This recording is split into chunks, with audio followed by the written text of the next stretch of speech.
Hi, this is Randy again. I'm still on my therapy kick, so I thought I would explain the difference between clinical social worker and psychologist for any of you who are considering therapy versus the life coaching route or the self-help area of the bookstore, anything beyond what YouTube and readings can provide to you. So, from the website humanservicesedu.org, licensed clinical social worker versus psychologist. Both the psychologist and the licensed clinical social worker are able to perform a variety of functionally similar mental health therapies and diagnostic procedures. There are differences in the level and kinds of training both receive. There are also subtle and not so subtle differences in the overall outlook of the social work versus psychology, generally speaking. This article will explore the similarities and differences between these two disciplines. There are about 5 or 6 items listed that both the clinical social worker and the psychologist both do, and then the way they differ would be that the clinical social worker uses research based on social work approach to treating clients, whereas the psychologist uses research based on psychological and behavioral approach to treating clients. Another difference is that the social worker can assess and make clinical evaluations of the client's mental health and diagnose mental illnesses. And the psychologist does the same thing. And the psychologist makes judgments on the best course of treatment based on the current clinical research in the psychology field, where the social worker makes judgments on the best course of treatment based on the current clinical research in the social work field. The both of them have master's degrees. Sometimes the psychologist will have a PhD. There's also a social work degree offered in a PhD program as well. When you get your PhD in both psychology or social work, it's going to involve more research on that last 2 years.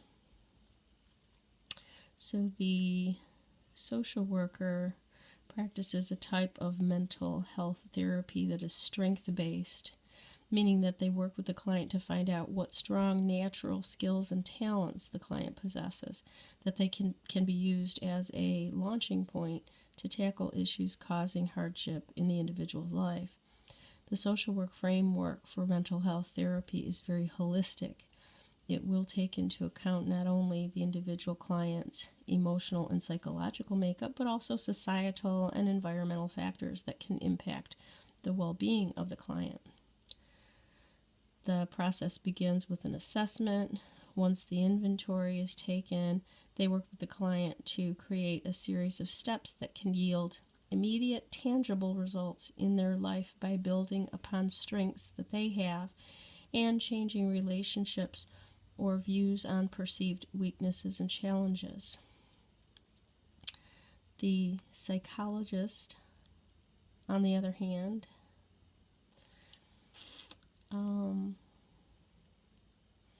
as a result of this extensive research, the field of psychology has developed numerous effective treatments for providing relief for those suffering from mental illness.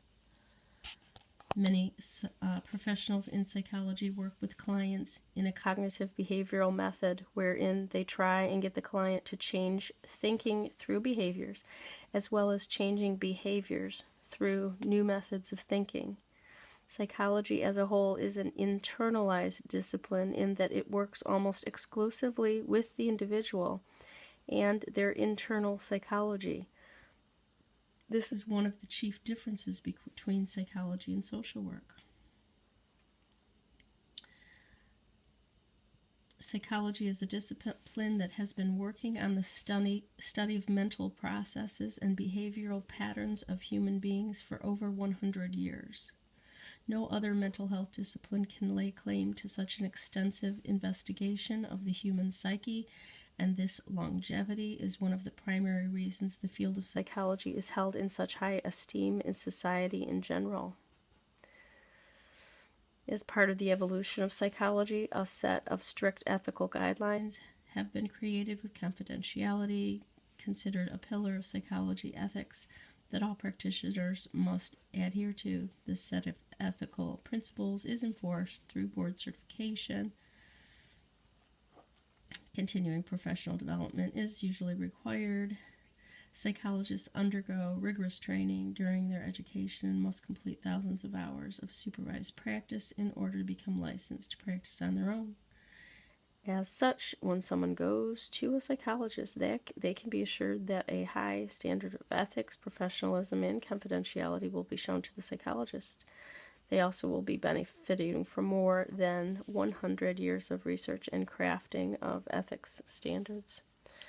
So, this article really doesn't explain too much more about the differences between psychology and social work, but basically psychology is about the behavior of the individual, about the thinking, about the development of personality, about the nature-nurture, B.F. Skinner, operant conditioning, all sorts of theories and testing and research about how individuals develop, how they react, how they respond to different things in their environment based on their understanding, based on their thinking, based on their conditioning, how their mind and the inner workings of the mind affects their behaviors, and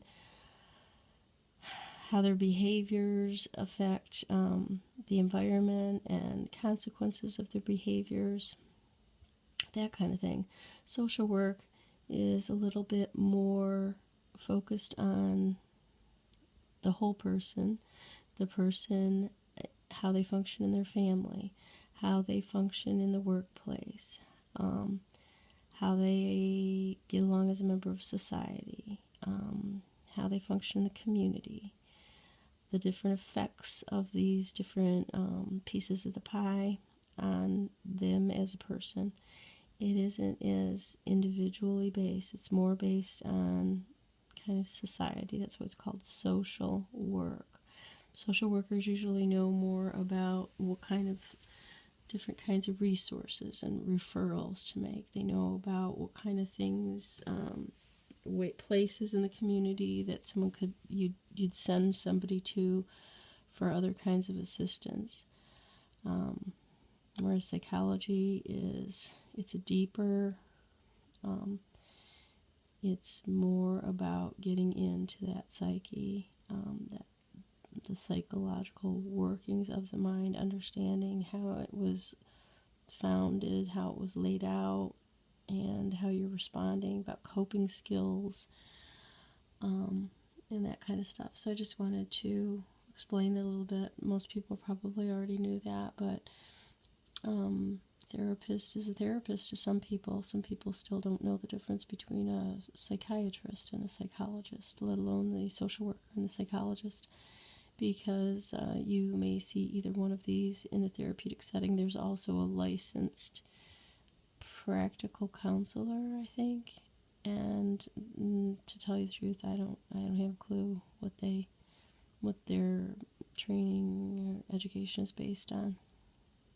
Okay, thank you.